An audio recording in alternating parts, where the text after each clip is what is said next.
নমস্কার, আপনারা দেখছেন ত্রিপুরার খাস খবর। এই মুহূর্তের বিশেষ খবরে আপনাদের স্বাগত।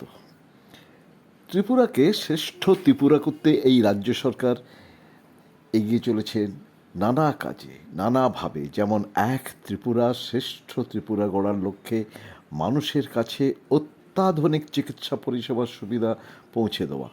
এক্ষেত্রে রাজ্য সরকারের অন্যতম পদক্ষেপ এমজিএমসি ও জিবিপি হাসপাতালে চালু হওয়া সুপার স্পেশালিটি বিভাগ, যাতে খুশি মুখ্যমন্ত্রী ডক্টর মানিক সাহা।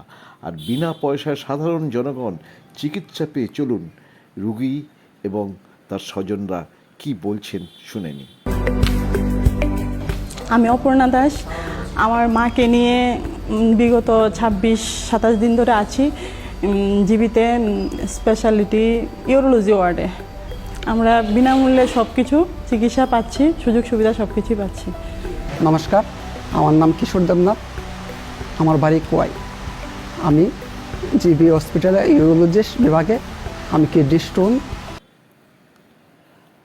এখন এই ভিডিও এই পর্যন্ত, কিন্তু কি বলবেন আপনারা অবশ্যই বলুন কমেন্টস বক্সে গিয়ে। আর এই বিনামূল্যে আধুনিক চিকিৎসা ব্যবস্থার সুবিধার কথা সবার কাছে পৌঁছে দিন।